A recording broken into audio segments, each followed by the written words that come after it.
안녕하십니까. 엑센 정규방송 시간입니다. 어제는 미국장이 좀 내렸습니다. 그래서 시황 한번 살펴보겠고요. 그 다음에 종목별로 맥세븐을 중심으로 해서 애널리스트들의 목표가 한번 분석해 보겠고, 그래서 연말을 향해서 갈 때 어떤 종목들이 더 유리할까 하는 거 확정해 보겠습니다. 그 다음에 어제 세일즈포스가 투자가의 날이 있었습니다. 그 결과 분석해 보겠고요. 그다음에 이제 우리가 이제 생성형 AI 뭐 이런 거 많이 듣지 않습니까? 요즘에 AI 칩에 대해서 좀 알아보겠는데, 그리고 엔비디아는 어떤 생각을 가지고 칩을 만들고 있을까 하는 점에 대해서 좀 심층 분석해 보겠습니다. 그리고 심리 부분 조금 말씀드릴 테고요. 그다음에 백두산 클럽 가입에 대해서도 말씀드리도록 하겠습니다. 자, 어제 히트맵인데요. 반도체주들을 좀 빼고는 전부 다 시장이 좀 안 좋았습니다. 그래서 중소형주들, 소형주들 특히 많이 빠진 상황이었는데요. 보시면 어제 소형주들이 한 2% 넘게 빠졌습니다. 그저께는 소형주들이 더 많이 올랐었는데 어제는 더 많이 빠졌고, 대형주들이 좀 선방하고 미드캡들이 그 중간에 빠지는 그런 그림을 보였고요. 장 시작해서 오전 중에는 좀 상승을 보였었습니다. 그리고 소형주들이 먼저 빠지기 시작했고, 그것 따라서 시장은 내려왔고, 그 다음에 한 2시 반 넘어서 조금 반등을 해서 조금은 올라서는 끝났습니다. 바닥에서보다는. 근데 보면 금요일에 있었던 큰 장대 음봉, 이거를 아직 안에서 이제 헤매고 있어요. 이제 방향을 찾아가야 되는데, 이거를 위로 브레이크 할지 아래로 브레이크를 할지는 지켜봐야 되겠지만, 저는 위쪽으로 좀 보고 싶다 하는 말씀을 드리고요. 어제도 보면은 이 봉의 크기가 굉장히 컸습니다. 지금 3일 동안 계속 큰 봉의 움직임이 보이고 있는데, 머리 꼬리하고 꼬리 꼬리하고 거의 길이가 비슷하다. 계속 이게 이제 꼬리 말씀드리잖아요. 그래서 아직 방향을 모르는 거죠. 어제는 갭으로 상승 출발해서 좀 올라가다가 결국은 AV합선 깨고 바닥 찍고는 올려서 AV합선은 지켰습니다. 그래서 이 모양은 괜찮았다. 그리고 오늘도 보면은 지금 야간 선물은 좀 빠지고 있는데, 저는 만약 갭 하락으로 출발한다고 해도 오늘만큼은 좀 올리는 장세가 되지 않을까. 그래서 양봉은 기대해 봅니다. 근데 갭이 얼마만큼 생길지는 뭐 야간 선물 봐서는 지금 0.5% 정도 갭 보이고 있는데, 그거보다는 좀 덜 나서 결국은 양봉으로 좀 끝났으면 좋겠다. 그래서 다음 주를 좀 기대했으면 좋겠다. 이런 생각은 가지고 있습니다. 반도체 보면은요, 가장 강합니다. 근데 최근에는 제가 보기에는 이게 물량 소화 과정인 것 같아요. 반도체가 워낙 많이 올라서 결론적으로는 지금 AV합선 위를 이제 향해서 가고 있는데, 결국은 어제도 그렇고 오늘 그저께도 그렇고 꼬리가 굉장히 길게 남겨져 있습니다. 그거는 아직까지 탄탄하게 물량을 소화해주고 있다, 이렇게 볼 수 있어서 반도체는 아직도 시장의 주도주다, 저는 이렇게 생각하고 있습니다. 자, 개인들의 심리를 나타내는 지수인데요. 보시면 지난주까지는 45.9% 불리시로 있다가 갑자기 그 장대 음봉장 한번 딱 보고는 33.7로 푹 떨어졌습니다. 와, 시장이 이제 올라가는 거를 좀 포기했다, 개인들은. 그래서 개인들의 손이 잘 안 나가겠다 싶은데요. 베어리시 쪽으로 생각하는 사람이 46.1%로 굉장히 늘었습니다. 최근 들어서는 가장 늘었습니다. 그래서 개인들이 시장을 굉장히 좀 안 좋게 보구나, 두렵게 보는구나, 아 진짜 이제 꼭지 왔다, 이렇게 생각하는구나 하는 거를 느낄 수 있는데, 반면에 프로들은 그래도 스탠스가 별로 바뀐 게 없습니다. 한 80대에서 계속 있어 왔는데 거기서 유지하고 있고요. 그래서 아마 기관 투자가들은 큰 노이즈에 흔들리지 않고 결과적으로는 이제부터는 연말까지는 랠리다, 이렇게 생각하고 있지 않느냐, 이렇게 생각하고요. 피어 인덱스는 23까지 내려왔습니다. 그래서 익스트림 피어로 이제 들어왔다. 그래서 역시 개인들이 시장을 좀 두려워하고 있다, 이렇게 생각을 하고 있습니다. 자, 저희 엑스텐 포트폴리오도 그저께 올라왔던 거 어제 다 토해냈고요. 그래서 18.2% 누적 수익률 보이고 있고, 지수보다 5.8% 앞서가고 있습니다. 스윙 트레이딩 종목은 4종목 들어가 있죠. 세일즈포스, 소파이, 뉴욕 타임즈, 그 다음에 아이온큐 새로 편입을 했습니다. 아이온큐가 어제 9%나 좀 빠졌습니다. 많이 빠졌죠. 23개 종목 가지고 있고요. 지금 트레이딩 종목만 9%, 7% 이렇게 가지고 있고, 나머지 부분들은 다 3에서 5% 정도 포지션으로 작게 다 줄여놨습니다. 그래서 이제 시장이 좀 올라갈 때 종목 선별해서 팔 거 팔고 좀 더 할 거 더 해가지고 종목 수를 한 20개 아래로 내려오도록 하도록 하겠습니다. 지금은 시장이 빠졌기 때문에 좀 더 지켜보고 있다, 이렇게 말씀드리겠습니다. 자, 종목들 한번 보겠습니다. 먼저 맥세븐 종목 보겠습니다. 엔비디아입니다. 엔비디아는 뭐 시총 1위 종목, 그 다음에 AI 산업을 이끌어가는 시장의 꽃이죠. 그래서 애널리스트들은 계속 좋게 보고 있습니다. 현재 애널리스트들의 목표가 218불이고요. 지금 주가는 181불에 와 있기 때문에 업턴은 한 20% 정도 괴리가 있다. 그리고 보면은 괴리는 항상 이렇게 붙었어요. 그래서 저번에도 이제 4월달에 많이 떨어졌던 게 이제 붙었고요. 요번에도 좀 많이 떨어져 와 있습니다. 그래서 연말을 보면은 엔비디아는 포트에 꼭 담고 가셔야 되지 않는가 이렇게 보고 있고요. 애널리스트들은 되게 점점 좋게 보고 있다 이렇게 판단합니다. 그다음에 2등 마이크로소프트입니다. 마이크로소프트도 보면 주가가 애널리스트의 생각을 따라잡지 못했었습니다. 항상. 근데 지금도 보면은 약간 붙었다가 여기서 애널리스트는 확 땡겼는데 결국은 주가는 이제 반대로 내려왔죠. 결과적으로는 이 갭이 한 20% 정도 됩니다. 21%. 그래서 연말을 보면은 사실 마이크로소프트도 좀 상승의 모멘텀을 타지 않을까 이렇게 생각해 봅니다. 거의 저점이 483불을 예측하는 애널리스트가 있는데 거기에도 근접해 있습니다. 521%. 근데 애널리스트의 평가 보면은 굉장히 높죠. 그래서 결론적으로는 월스트리트는 좋아하지만 아직까지 개인 투자가들은 별로다. 뭐 이렇게 볼 수 있겠습니다. 애플입니다. 애플도 사실은 애널리스트의 평가를 올라가 본 적이 없는데 요번에는 한번 올라갔다가 바로 내려왔습니다. 그리고 애플은 최근에 보면 주가가 많이 발현을 못합니다. 그리고 애널리스트 평가도 좀 엇갈리는 것 같고요. 결국은 AI가 없는 게 애플이다 이렇게 생각하고 있고요. 그래서 애플은 사실은 핸드폰이 이게 마켓플레이스나 마찬가지예요. 좀 구글이 와서 여기다 서치 엔진 돈 주고 들어오는 거예요. 입점해서 여기서 장사하는 거죠. 그러니까 결국은 애플 핸드폰도 AI 회사들이 와서 구글의 핸드폰에 좀 입점 좀 할게 해서 돈 받고 그 플랫폼 얹어주는 그런 사업을 해야 돼서 결국은 성장성은 없고 그냥 장사하는 데다. 뭐 이렇게 시장이 생각하고 있지 않는가? 저는 이렇게 생각해 봅니다. 구글입니다. 구글이 최근 들어와서 굉장히 세게 올라왔죠. 애널리스트들의 평가에 거의 붙었습니다. 과거에는 거기에 붙은 적이 별로 없는데 지금은 넘었다가 다시 들어왔죠. 그래서 거의 애널리스트 생각하고 주가가 지금 똑같이 와 있다. 그래서 연말로 가면은 이게 더 올라갈까 해서 조금 부딪히기는 할 것 같습니다. 하지만 애널리스트 점점 좋게 평가하고 있는 와중에는 있다. 이렇게 보실 수 있겠습니다. 자, 다음은 아마존입니다. 아마존도 사실은 애널리스트의 평가보다도 올라간 적은 없어요. 지금도 보면은 괴리가 한 24% 정도 나 있습니다. 그래서 아마존도 역시 애널리스트들 보면은 요즘에 평가가 계속 좋아지고 있지만 주가는 그렇게 많이 못 따라가고 있다. 그래서 결론적으로 연말을 본다고 치면은 저는 아마존도 포트에는 좀 담아야 될 주식이 아닌가 저는 이렇게 생각하고 있습니다. 다음에 죄송합니다. 메타입니다. 메타도 아마존하고 똑같습니다. 괴리가 좀 많이 벌어져 있어요. 21% 벌어져 있고요. 근데 재밌는 거는 메타는요. 애널리스트 생각한 최고가가 658불인데 거기에 근접하고 있습니다. 712불. 그래서 저도 연말 생각하면은 메타는 좀 담아야 된다고 생각하고 있고요. 그리고 메타는요. 사실은 애널리스트들이 가장 선호하는 종목이었습니다. 한 번도 밑으로 꺾인 적이 없어요. 계속 4.59 이런 레이딩을 가지고 있는데 그래서 결론적으로는 아직도 시장이 메타는 좀 외면하고 있다. 뭐 이렇게 볼 수 있겠습니다. 테슬라입니다. 테슬라는 항상 애널리스트보다 앞서가는 주식이었죠. 이번에도 앞서가고 있고요. 프라이스 타겟은 366불인데 주가는 428불. 한 15% 정도 앞서가고 있습니다. 최근에 레이팅은 많이 좋아지고 있지만 그래도 3.45. 다른 맥세분들은 4포인트를 다 넘게 올라가고 있는데 좀 낮다.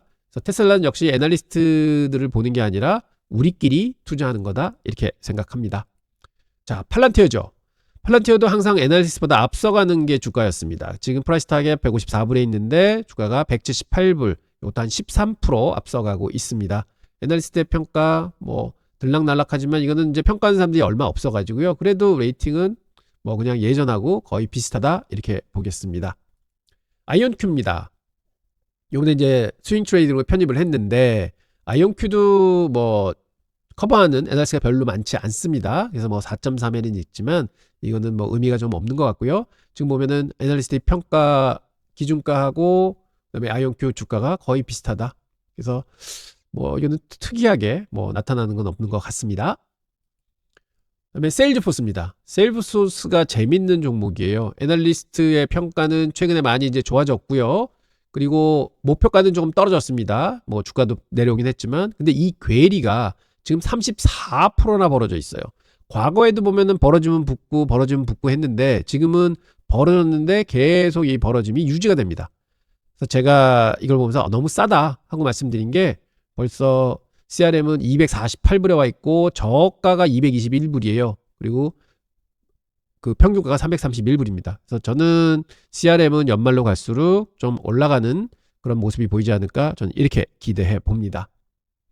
자, 저희가 맥세븐 종목 플러스 몇 개 종목 더 봤는데요. 이렇게 가끔 애널리스트들이 목표하는 가격하고 지금 주가하고 어떤 관계에 있는가 하는 것도 보시면서 향후 투자 전략 세우시는 것도 굉장히 좋은 방법입니다. 자, 어제 세일즈포스가 장외 시간에 많이 올랐었죠. 그리고 사실은 장중에도 꽤 많이 올랐었습니다. 그래서 AB합선을 훌쩍 넘는 기염까지 토했는데 결국은 시장 밀리면서 같이 내려왔습니다. 한 장중 한때는 8% 넘게 올랐었죠. 그래서 올 게 왔다 했는데 조금 아쉽습니다. 하지만 제가 볼 때는 지금은 이제 상승을 위한 준비를 하고 있는 단계가 아닌가 이렇게 보고 있습니다. 그래서 어제 있었던 그 인베스터 데이 한번 내용을 한번 살펴보도록 하겠습니다. 결국은 AI 에이전트 시대로 이 전환점이라고 부를 만한 세일즈포스의 야심찬 2030년 비전이 공개됐던 인베스터 데이였습니다. 자, 먼저 핵심 포인트 4가지부터 말씀드리도록 하겠습니다. 첫째는 2030년 매출 목표를 600억 달러 플러스로 설정했다고 합니다. 인포메티카 인수권을 제외한 순수 매출 기준이고요. 현재 350억 달러 수준에서 70% 증가한 수치입니다. 앞으로 5년 뒤에는 매출을 70%더 끌어올리겠다 하는 얘기고요. 수익성도 얘기를 했는데 50 by 피스칼 이어 30년이라는 새로운 수익성 프레임워크를 도입을 했습니다. 구독 성장률하고 비갭 영업이익률을 합쳐서 50을 만들겠다. 이런 좀 공격적인 목표였고요. 성장과 수익성을 동시에 추구하겠다는 의지를 표하고 있습니다. 그 다음에 셋째는 AI 에이전트 포스의 폭발적 성장세입니다. 요즘에 에이전트 이런 얘기 많이 나오잖아요. 데이터와 AI 부분이 2분기에만 12억 달러를 기록하면서 전년 대비해서 120% 성장을 했고요. 에이전트 AI ARR이 4.4억 달러에 달한다고 합니다. ARR은 Annual Recurring Revenue 해가지고 이제 이게 구독 서비스잖아요. 그래서 재구독을 한다는 거죠. 넷째는 근데 주가는 시장 반응이 좀 엇갈렸습니다. 발표 직후에는 장중 8.4%까지 이제 올랐지만 종가는 3.98% 정도까지 한 반 정도 이제 토해낸 셈으로 끝났죠. 그래서 이제 이 각각을 한번 좀 더 세밀하게 추적해 보도록 하겠습니다. 600억 달러 매출 목표. 이게 과연 현실적일까요? 야심찬 목표하고 실제 이게 이루어지는 거는 이제 별개죠. 근데 세일즈포스도 예전에도 그랬었습니다. 2020년에요. 2020년 회계연도까지 500억 달러 매출 목표를 제시했었습니다. 하지만 현재 진행 상황으로 보면은 이게 달성이 안 될 것 같고요. 솔직히 말해서 쉽지 않은 상황입니다. 그러면 이번 목표가 다른 점은 뭘까요? 첫째는 AI 에이전트 포스라는 강력한 성장 엔진이 하나 생겼습니다. 둘째는 35만 고객 기반이 있거든요. 그러면 서로 크로스셀, 업셀 이런 것들이 많이 늘었다는 거죠. 그러니까 5년 전보다는 지금 고객 기반이 훨씬 탄탄해졌다. 이렇게 보겠고요. 셋째는 연평균 10% 성장률, 과거 실적에 대비해서 달성 가능한 수준이라고 봅니다. 그래서 이런 걸 볼 때 이제 이거는 요번 목표는 달성 가능하겠구나 하는 생각은 좀 듭니다. 그래서 이제 또 50 by 피스칼 이어 30이라는 프레임워크가 있다고 말씀을 드렸잖아요. 그래서 이게 단순히 매출 성장만이 아니라 수익 성장도 함께 하겠다 하고 공표한 거라서 사실은 수익 성장이 가장 큰 효자죠, 주가에는. 그래서 월스트리트가 원하는 바로 그런 것들을 지금 얘기를 했다. 그래서 주가가 이렇게 올라간 거다 할 수 있겠습니다. 이제 핵심인 AI 에이전트 포스 얘기 한번 해보겠습니다. 첫째, 데이터 AI 부분 매출이 12억 달러로 아까 말씀을 드렸죠. 전년 동기에서 120% 성장한 수치입니다. 둘째는 에이전트 AI ARR이 4.4억 달러. 이건 정말 폭발적인 성장세를 보여주고 있습니다. 그다음에 셋째는 12,000개 이상의 기업이 이미 이걸 도입했다고 합니다. 쉽게 말해서 에이전트 AI를 본격 도입한 고객들이 연간 구독료가 3배에서 4배까지 늘어날 수 앞으로 있다 하는 굉장히 고무적인 일이 일어나고 있는 거죠. 그래서 보면 델이나 페덱스나 펩시코 같은 글로벌 대기업들이 지금 앞다퉈서 도입하고 있다 이런 얘기도 이제 들리고 있고요. B2B 소프트웨어에서는 레퍼런스 고객이 정말 중요해서 큰 데가 쓴다 그러면 작은 데도 쓰게 돼 있다 이렇게 말씀드릴 수 있겠습니다. 하지만 한 가지 주의할 점은 AI 시장은 변화 속도가 너무 빨라서요. 지금의 선두주자가 내년에도 선두일지는 상당히 미지수가 많이 있습니다. 그래서 주가 움직임을 보면 시장의 복잡한 심리가 읽혀집니다. 발표 직후 8.4% 급등했다가 종가는 3.9% 오른 걸로 이제 끝났는데 거래량도 평소에 한 3배 수준으로 많이는 늘었습니다. 근데 역시 좋은 소식이 나오면 일단 팔고 보자. 이런 게 이제 차익 실현 매물이 많이 나왔다는 거죠. 그리고 특히 올해 들어서 지금 주가가 한 28% 하락한 상태에 있어서 이런 발표가 나오면 좀 쭉 밀고 올라가야 되는데 아무래도 좀 올랐기 때문에 물량이 나오지 않았나 이렇게 보고 있고요. 거래량이 급증했다는 거는 이제 관심은 그만큼 늘었다. 이렇게 볼 수 있겠습니다. 그리고 상승하면서 거래량이 는 거기 때문에 저는 좋게 봅니다. 이렇게 말씀을 드리고요. 향후 실적 발표에서 AI 관련 수출들이 어떻게 나오냐에 따라서 사실은 주가의 향방은 굉장히 판결이 날 것 같다. 이렇게 볼 수 있겠습니다. 그래서 이 CRM 즉 세일즈포스가 AI가 부족하다 그랬는데 지금은 나온 얘기는 우리는 AI 할 거야 하는 얘기라서 그런 불신을 많이 이제 희석시킨 결과가 아닌가 이렇게 봅니다. 그럼 이제 투자 관점에서 보겠습니다. 긍정적인 요인은 AI 전환의 퍼스트 무버 어드밴티지입니다. 방금 전에 말씀드렸던 거죠. 에이전트 포스는 세일즈 포스 역사상 가장 빠르게 성장하는 제품 중에 하나입니다. CRM 시장에서 20년간 쌓은 고객 데이터와 AI를 결합하게 해주는 주요한 것이죠. 두 번째는 검증된 대기업 고객 기반입니다. 35만 개의 기업 고객 중에서 상당수가 4,500대 기업입니다. 대형사라는 거죠. 이들의 AI 투자 여력과 세일즈포스에 대한 의존도는 지금 현재 상당합니다. 셋째는 R&D가 이제 투자의 결실을 보고 있다. 이렇게 볼 수 있겠습니다. 2024년부터 100억 달러 이상을 유기적 R&D에 투자했고 이제 그 성과가 나타나고 있다고 하죠. 넷째는 마크 베니오프 CEO의 비전과 실행력입니다. 20년 전 클라우드 혁신을 주도했던 그가 이번에는 AI 혁신을 이끌고 있습니다. 그래서 플랫폼 기업의 네트워크 효과는 정말 강력하다. 이렇게 볼 수 있겠습니다. 하지만 냉정하게 리스크도 봐야 합니다. 첫 번째 리스크는 과거 목표 달성력이었습니다. 앞서 말했듯이 2026년 500억 달러 목표를 달성하겠다 했지만 그 달성이 쉽지 않은 상황에서 지금 2030년도에 600억 달러를 도전한다 하는데 과연 이게 될까 하는 리스크가 있고요. 두 번째는 AI 경쟁에 심합니다. 마이크로소프트는 365 코파일럿 있죠. 구글은 워크스페이스 AI로 맹추격을 하고 있는 중입니다. 그래서 오픈 AI 같은 스타트업들도 엔터프라이즈 시장을 많이 노리고 있는 상황이고요. 그래서 경쟁이 심하다 볼 수 있겠고 거시경제 리스크는 뭐 누구든지 다 가지고 있는 거니까요. 네 번째는 밸류에이션 부담.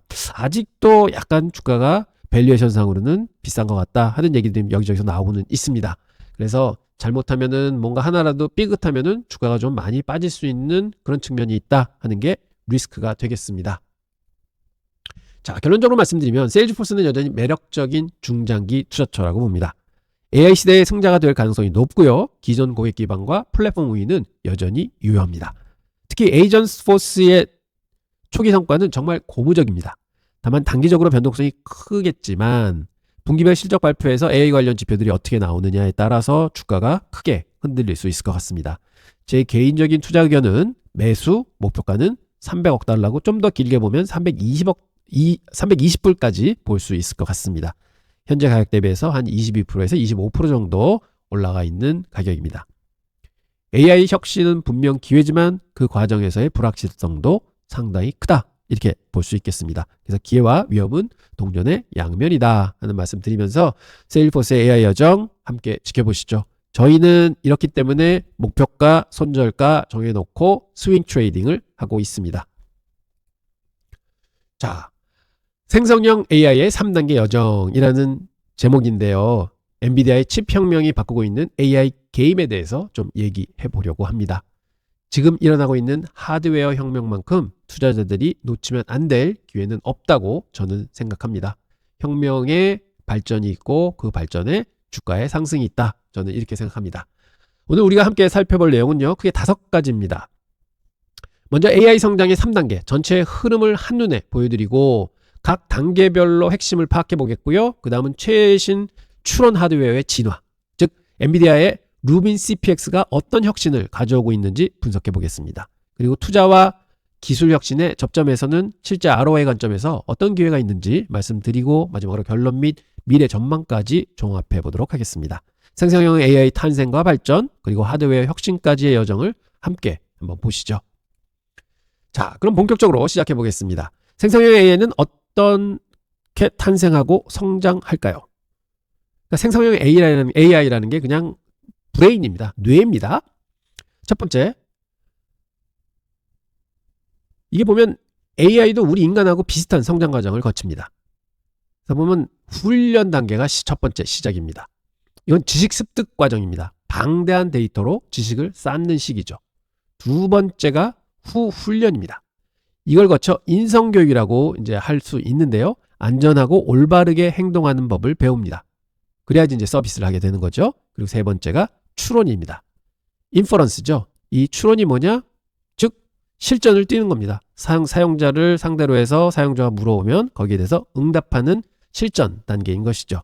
이 세 단계의 흐름을 이해하면 AI 기술과 시장의 핵심이 보인다고 할 수 있습니다.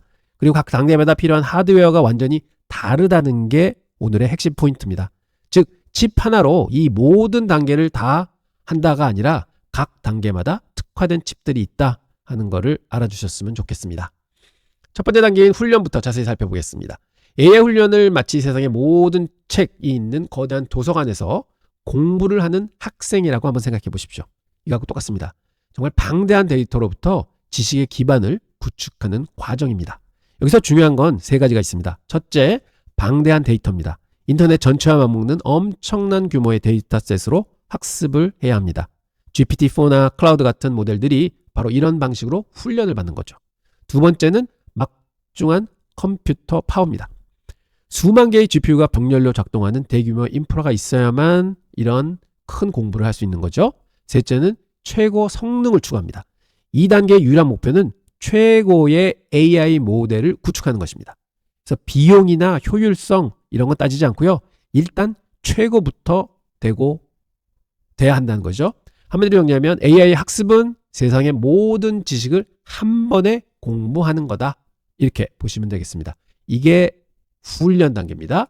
그리고 후훈련 단계가 있죠.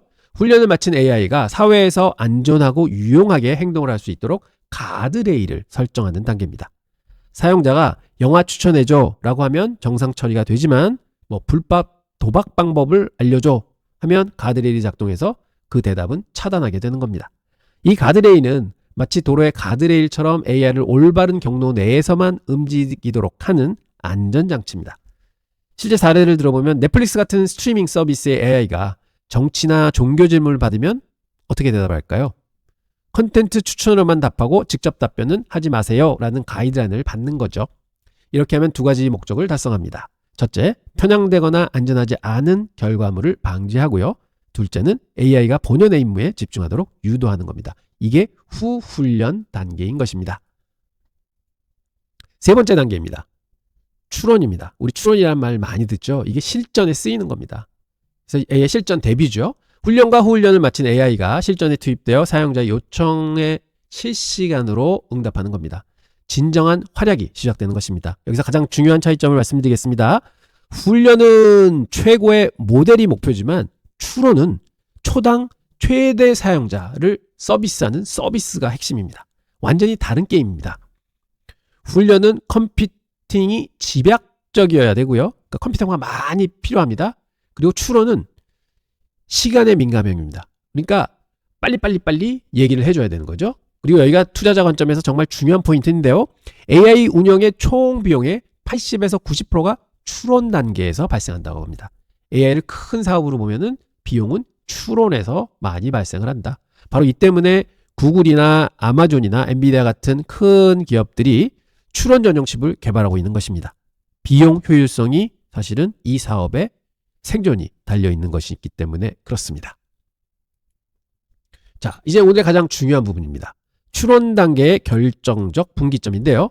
추론 단계는 실제로는 두 가지 완전히 다른 작업으로 나뉩니다. 그리고 이 두 작업은 하드웨어 요구사항이 전혀 다릅니다. 왼쪽이 프리필에서 전처리 단계이고요. 사용자의 이 전처리 단계는 뭐냐? 사용자의 입력 전체를 병렬로 처리하는 단계입니다. 그래서 사용자가 질문을 입력하면 모든 토큰을 키밸류상으로 변환하는 작업이죠. 이 단계에서 대규모의 입력 처리 시 중요하고 첫 토큰 생성 속도에 영향을 줍니다. 그리고 그 다음이 디코딩 단계가 있습니다. 응답을 토큰 단위로 하나씩 숫자 생성하는 단계고요. 모든 KB상을 지속적으로 참조해야 하고 긴 응답 생성 시 중요합니다. 토큰 간 속도에 영향을 줍니다. 하드웨어 요구사항을 비교해 보시면 정말 극명합니다. 전처리 컴퓨팅 요구사항이 매우 높지만 메모리 대역폭은 낮아도 되고요. 그래서 루빈 CPX 같은 칩이 이상적입니다. 하지만 디코딩 컴퓨팅은요, 컴퓨팅 요구사항이 상대적으로 낮지만 메모리 대역폭이 매우 높아야 합니다. R200HBM 같은 칩이 필요하죠. 이처럼 완전히 다른 하드웨어 요구사항이 존재하기 때문에 서로 다른 종류의 칩이 필요한 것입니다. 그리고 이런 말씀 들으면요, 야, 이게 무슨 소리야 모르겠어 하지만 그래도 이 용어만 그냥 들어놓으십시오. 자꾸 반복해서 들으시다 보면은 아, 그게 그런 거구나 저런 거구나 생각하시죠. 저도 한 1년 전, 1년 반 전에 AI 얘기하고 막 이럴 때 진짜 헷갈렸거든요. 근데 이제 하도 듣다 보니까 조금은 알듯합니다. 자, 이제 엔비디아 루빈 CPX의 혁신적 등장을 살펴보겠습니다. 루빈 CPX는 프리필, 아까 전처리 단계라고 했죠. 거기에 최적화된 전문 칩입니다. 출원 효율을 획기적으로 향상시킵니다. 주요 스펙을 보시면 정말 인상적인데요. 이게 용어들이 많이 나옵니다. 30펠 OPS의 MVF-P4 연산 성능으로 대규모 컨텍스트 처리가 가능하고요. 그 다음에 128GB GDDR7 메모리를 탑재해서 HBM 대신 50% 이상의 비용을 절감했습니다. 이게 레거시 메모리는 좀 싸지요. 저기 HBM 메모리에 대해서. 그래서 비용 절감했고 단일 다이 설계로 효율성을 극대화했고요. 그래서 GB300, NVL72 링크죠. 이런 대비 3배 빠른 어텐션 처리 성능을 자랑한다. 이렇게 하고 있고, 가장 중요한 건 투자 효율성입니다. 즉 1억 달러를 투자해서 50억 달러 토큰 수익을 창출이 가능하다. 그러니까 50배 효용성이 있다. 이런 얘기죠. 그래서 비용은 적게 들고 효용성이 굉장히 좋다. 이렇게 얘기를 하고 있는 겁니다. 그래서 하드웨어 요구사항과 비용 비교 이렇게 했는데 다 보면은 이게 결국은 전처리하고 디코딩하고 모든 그 요구하는 하드웨어 사항들이 다 다르다. 이렇게 지금 하고 있는 겁니다. 그래서 투자 핵심은 엔비디아 루빈 CPX는 100만 불 투자해서 5조 수익 창출할 수 있는 거다. 이렇게 말씀드릴게요. 효용성이 굉장히 좋다. 그리고 HBM에서 GDDR7으로 전환해서 메모리 비용이 절반 이상으로 줄어든다. 그래서 돈이 적게 든다. 이런 얘기인 것이죠. 마지막으로 요약과 미래 전망을 한번 정리하겠습니다. 생성형 AI의 3단계 여정을 이해하는 것은 AI 시장과 기술 혁신의 핵심입니다. 그래서 각 단계의 목표와 하드웨어 요구사항 차이가 AI 산업의 방향을 결정하고 있습니다. 특화된 하드웨어의 중요성을 다시 한번 강조하고 싶습니다. 각 단계마다 최적화된 하드웨어가 필요하다 하는 거고요. 효율성과 비용 측면에서 모든 단계에 동일한 하드웨어를 사용하는 것은 비효율적이다. 즉 이사 가려고 그러는데 저기 스포츠카 갔다가 이사 갈 수는 없잖아요. 트럭 갔다 가야 됩니다. 그래서 다 용도가 하드웨어 용도가 다르다 하는 말씀 드리고요. 근데 루빈 CPX는 특히 추론 단계에 있어서 전처리에 특화되어 있다는 점입니다. 비용 효율적인 게 이제 굉장히 있다 하는 걸 말씀드리고요. 그래서 투자 관점에서 보면 수익 창출 능력이 굉장히 크다 하는 거를 볼 수 있는 거죠. 그래서 이러한 루빈 CPX 칩이 출시가 됐기 때문에 경쟁사들은 아마 이거 비교하면서 더 효용성이 있는 칩들을 개발하려고 할 겁니다. 그래서 결국은 엔비디아는 이런 전문 칩을 만들면서 그 산업의 새로운 표준을 만드는 거고, 다른 회사들은 또 이거를 보고 그거를 쫓아가는 거고, 그래서 결국은 엔비디아가 이 AI 산업에서는 왕이다. 이렇게 말씀드리고자 합니다. 그래서 오늘 생성형 AI의 3단계 여정과 엔비디아의 칩 혁명에 대해서 말씀드렸는데요. 핵심은 각 단계마다 완전히 다른 하드웨어가 필요하다는 것입니다. 특히 추론 단계의 전처리와 디코딩이 정반대의 하드웨어 요구사항이 있다 하는 것만 알아주시면, 그래도 나중에 이제 어떤 자료 읽으시면서도 이런 얘기가 있었지 하는 거 기억하실 수 있을 것 같습니다. 그리고 엔비디아 루빈 CPX가 이러한 문제를 어떻게 하고 있는지 이해를 하시면 앞으로 AI 투자 기회가 더 확실하게 보이지 않을까 이렇게 생각합니다. 자, 그래서 아직도 이런 AI 하드웨어 혁명 시기에 있기 때문에 투자는 항상 존재한다 이렇게 생각하고 있습니다. 자, 이제 심리 시간입니다. 제가 이렇게 심리에 대해서 말씀을 드리는 이유는요, 투자는 굉장히 주관적인 것입니다. 자, 이렇게 한번 예를 들어보겠습니다. A라는 주식이 있는데 지금 200불에 거래가 되고 있습니다. 근데 어떤 분한테는 이 200불에 거래되는 A 주식은 너무나 효자 주식이에요. 너무나 좋은 주식이에요. 왜냐하면 이분이 3년 전에 100불에 샀거든요. 그래서 지금 2배를 수익을 내주고 있는 겁니다. 그래서 효자 주식 나는 이거 끝까지 가지고 가야지 이런 생각을 가지시지만, 또 어떤 분은 2년 전에 이게 300불 할 때 사셨어요. 그래서 지금 현재 33%가 손해 나고 계십니다. 이거는 배반의 주식입니다. 나한테 손해를 끼친 주식. 과연 올라는 갈까? 이거를 손절매를 해야 돼? 하고 고통을 안겨주는 주식. 그래서 똑같은 주식이 각자의 계좌에 들어있지만 그게 한 분한테는 효자 주식, 너무 우량한 주식, 또 한 분한테는 배신을 한 주식, 너무 나쁜 주식, 이렇게 보고 계신 거죠. 그래서 이러한 게 투자입니다. 굉장히 주관적인 거죠. 그래서 심리적으로 많은 훈련을 하지 않으시면 사실은 주식 투자가 고통의 길로 계속 가시는 수밖에 없습니다. 그래서 제가 심리를 이렇게 말씀드리는 거다 하는 거 말씀드리고 오늘 심리 부분 시작하도록 하겠습니다. 자, 만약 여러분의 전 재산이 딱 48시간 만에 사라진다면 어떠실 것 같습니까? 에이, 설마 하시겠죠? 이건 누군가에게 실제로 일어났던 일입니다. 그리고 어쩌면 바로 다음 차례는 우리가 될 수도 있습니다. 오늘 우리는 이 예측 불가능한 시장 속에서 어떻게 살아남을 수 있는지 그 핵심 생존 전략을 파헤쳐 보려고 합니다. 420억 달러, 우리나라 돈으로 50조 원이 넘는 돈이었죠. 이게 무슨 뜻이냐면 2023년 3월에 실리콘밸리 은행 SBB가 단 하루 만에 빠져나간 예금입니다. 이걸 초 단위로 계산해 보면 약 5억 원이 1초마다 사라진 셈이에요. 지금 제가 이 말을 하고 있는 동안에도 수십억 원이 인출이 돼갔던 것이죠. 이게 바로 현대 금융시장의 공포가 퍼지는 속도입니다. 그렇게 건전하던 은행이 파산하는 데까지 걸린 시간이 단 이틀이었습니다. 자, 여기서 나심 탈레브라는 사상가가 있습니다. 아주 유명한 비유를 했는데요. 그걸 소개시켜드리면 바로 칠면조 문제입니다. 이 이야기는요, 왜 오랜 기간의 성공과 좋은 경험이 오히려 우리를 위험한 착각에 빠뜨리는지 정말 날카롭게 보여주는 예입니다. 그리고 어쩌면 지금 이 순간 이 이야기를 듣고 있는 바로 여러분이 그 칠면조일 수도 있다 하는 얘기인 것이죠. 자, 그럼 본격적으로 이 칠면조 문제에 대해서 한번 깊게 파고 들어가 보겠습니다. 이 단순해 보이는 이야기가 어떻게 거대한 은행의 붕괴는 물론이고 우리 같은 평범한 투자자들의 마음속까지 꿰뚫어 보는지 알게 되실 겁니다. 도대체 왜 성공이 계속될수록 우리는 스스로를 더 취약하게 만드는 것일까요? 여기 한 마리 칠면조가 있습니다. 첫째 날 농부가 와서는 맛있는 모이를 줍니다. 500일째 되는 날도 마찬가지로 맛있는 먹이를 줍니다.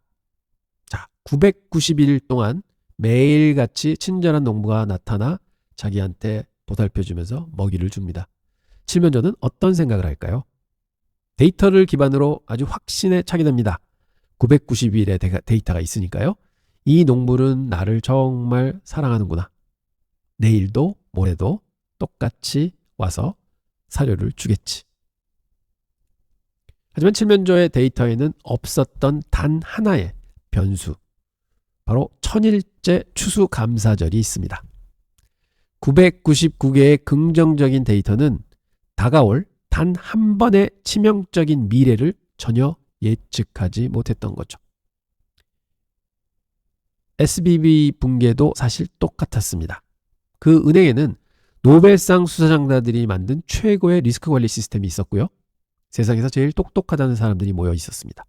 하지만 그들은 칠면조처럼 자신들의 데이터가 보여주지 않는 미래, 즉 상상할 수 없는 것은 상상하지 못했었습니다.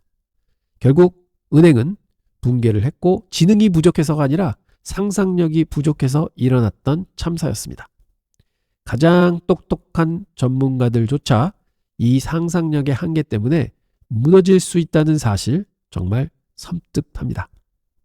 그렇다면 우리 투자자들에게 추수감사절과 같은 대학살을 일으키는 이 갑작스러운 사건의 정체는 도대체 뭘까요? 이제부터 우리는 그 예측 불가능하고 치명적인 이벤트, 바로 블랙스완이 무엇인지 정의해 보도록 하겠습니다. 나심 탈레브가 정의한 블랙스완은 바로 이런 사건을 말합니다. 과거 데이터나 경험으로는 도저히 일어날 거라고 예측할 수 없는 극단적인 사건. 하지만 한 번 발생하면 모든 것을 송두리째 바꿔놓을 만큼 강력한 충격을 주는 사건. 그리고 가장 교묘한 점은요. 일이 다 터지고 나면 그거 언젠가 터질 줄 알았어 하고 모두가 예측 가능했던 것처럼 말하게 된다는 것입니다. 우리가 왜 IMF가 일어나고 나니까 언젠가는 이렇게 한번 올 줄 알았어 우리나라. 이렇게 얘기하는 거와 똑같은 거죠. 블랙스완은 크게 세 가지 특징을 가집니다. 첫째, 극단적으로 드물게 일어납니다. 희귀성이 있는 거죠. 우리의 상식이나 예상 범주를 완전히 벗어나는 겁니다. 둘째는 한 번 터지면요. 엄청난 파급력이 있습니다. 판을 모두 뒤집어 버리는 것이죠. 그리고 마지막, 이게 참 재밌는 부분인데요. 사건이 터지고 나면 모두가 그럴 줄 알았어 라고 말하게 만든다는 점이죠. 바로 이 세 가지가 블랙스완의 핵심적인 특징입니다. 여기 정말 충격적인 데이터가 하나 있습니다. 2023년 단 몇 주 만에 파산한 은행 3곳의 자산을 전부 합치니까 5,300억 달러였어요. 근데 이게 어느 정도냐면요. 우리가 대공황 이후 최악의 위기라고 불렀던 2008년 금융위기가 있습니다. 이때 1년 내내 파산했던 모든 은행의 자산을 다 합친 것보다 이 세 개의 은행의 자산이 훨씬 컸다는 겁니다. 무시무시한 속도를 보여주는 것이죠. 우리는 지금까지 계속 시장이 어떻게 외부 리스크가 어떻고 이런 얘기들을 많이 해왔습니다. 근데요, 만약에 진짜 문제가 밖에 있는 게 아니라면 어떨까요? 만약 가장 큰 위험이 주식시장이나 경제가 아닌 바로 거울 속에 비친 우리 자신이라면요. 자, 이제 관점을 완전히 안으로 들여다보겠습니다. 솔직히 말해서 우리 인간의 뇌는요. 현대 금융시장처럼 복잡하고 빠르게 변하는 환경에 맞게 진화하지 않았습니다. 그리고 바로 이 점이 우리가 치명적인 실수를 저지르는 가장 큰 원인입니다. 바로 우리 내면의 적에 대해 이야기해 볼 시간입니다. 노벨 경제학상 수상자인데 데니엘 카너머지요. 우리 뇌에 두 가지 운영체제가 있다고 설명을 하고 있습니다. 시스템 1은 빠르고 감정적인 칠면조화 같은 거고요. 직관적으로 바로 반응한다는 것입니다. 반면에 시스템 2는 느리고 그렇지만 논리적인 분석가라는 것이죠. 신중하게 생각하죠. 문제는 뭐냐? 시장이 공포에 휩싸여서 폭락하거나 모두가 탐욕에 눈이 멀어 막 달려들 때는 이 감정적인 시스템 1이 이성적인 시스템 2를 그냥 장악해 버린다는 것입니다. 그리고 우리의 판단력을 마비시키는 것이죠. 바로 이런 정신적인 함정들이 우리 안의 칠면조, 즉 시스템 1을 깨워주는 주범들입니다. 주가가 폭락한 뒤에 내 이럴 줄 알았어 라고 생각하는 사후 확신 평양.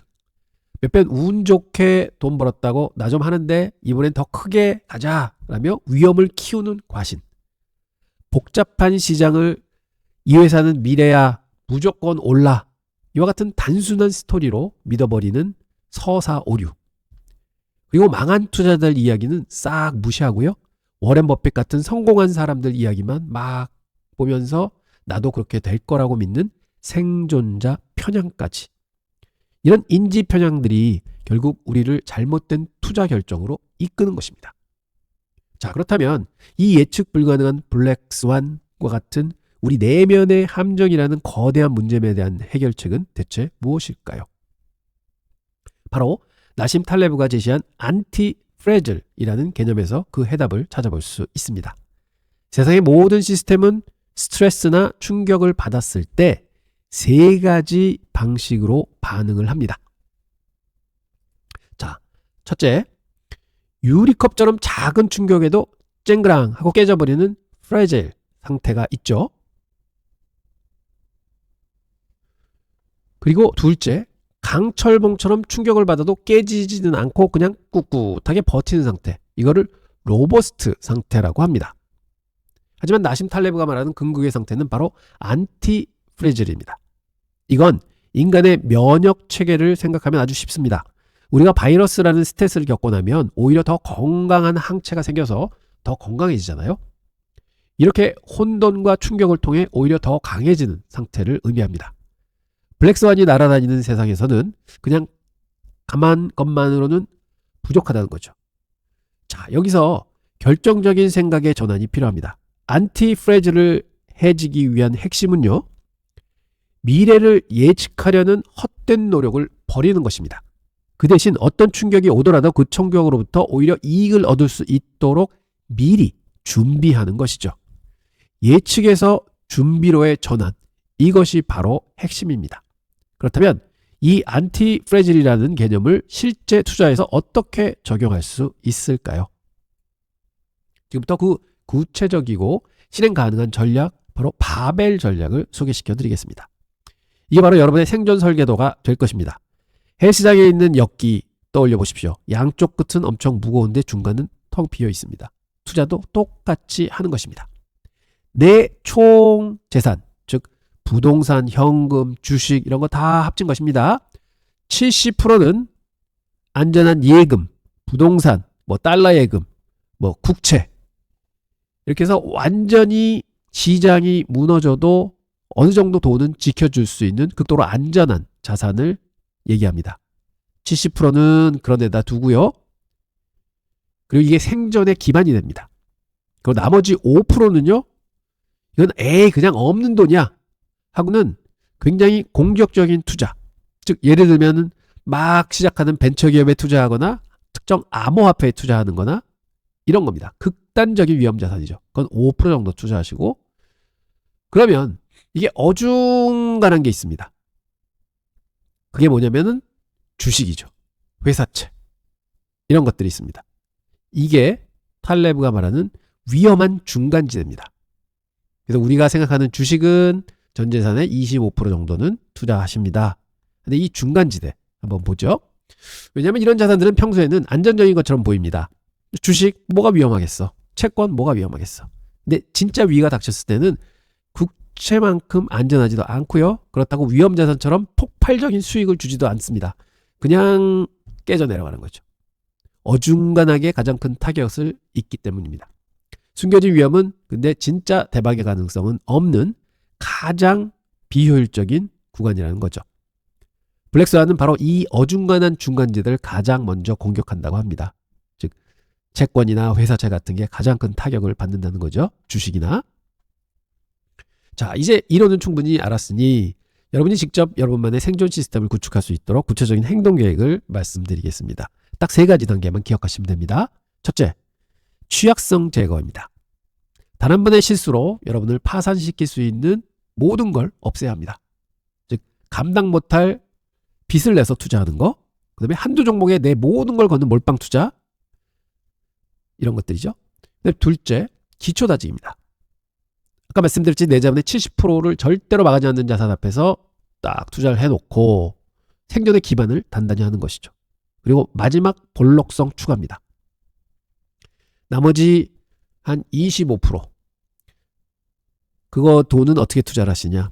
10%, 그러니까 25%에서 10% 정도의 소액으로 여러 개 작은 베팅을 하는 겁니다. 실패해도 전부 다 날려도 10% 정도만 손해를 나는 거죠. 그중 단 하나만 성공해도 사실은 엄청나게 수익을 낼 수 있는 그런 비대칭성을 가진 게 바로 주식 투자입니다. 우리가 맨 처음 시작했던 이야기로 다시 돌아가 보겠습니다. 시장이라는 농부는 언제 올지 모를 추수감사절을 조용히 준비하고 있습니다.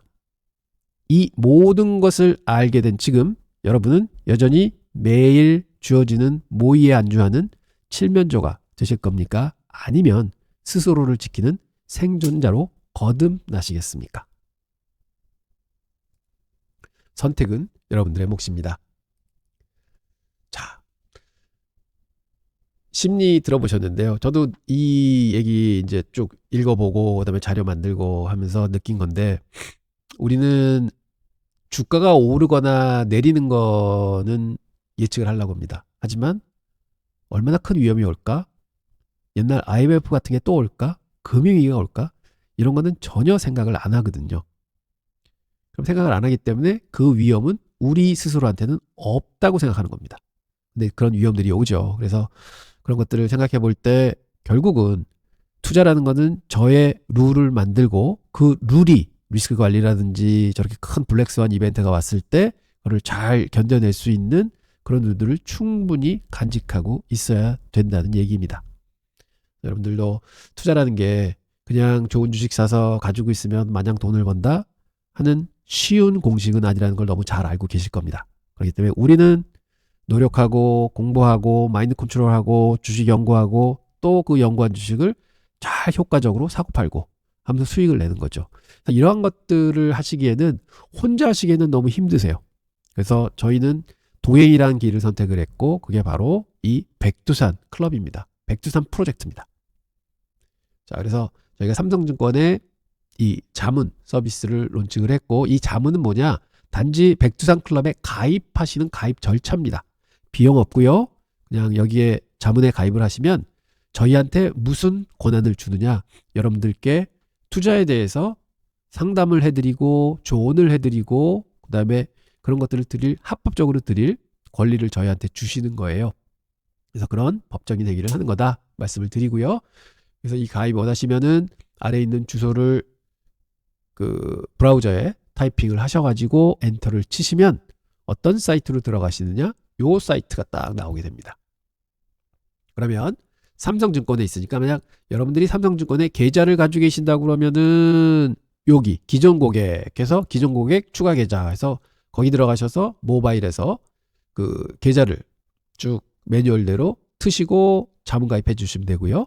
만약 여러분들이 삼성증권에 계좌가 없다 그러실 때는 신규 계좌 개설 편을 클릭하시면 매뉴얼이 쭉 나옵니다. 그러면 삼성증권 모바일 앱에서 쭉 삼성증권의 신규 계좌 트시고 그게 터지시면은 요 다음 매뉴얼은 이쪽으로 가세요 하고 이제 나올 거예요. 그래서 클릭하시면 이쪽 메뉴가 나오는데 처음에는 계좌 개설 메뉴예요. 그래서 계좌 개설을 벌써 하셨으니까 저 중간 정도 가시면은 분홍색으로 쭉 해서 계좌 개설 자문 계약 하는 프로세스가 있습니다. 그건 간단하니까요.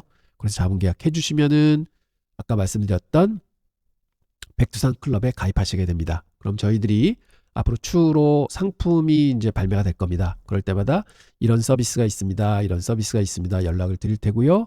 그러면 그걸 보시고 나는 이 서비스를 한번 활용하고 싶네.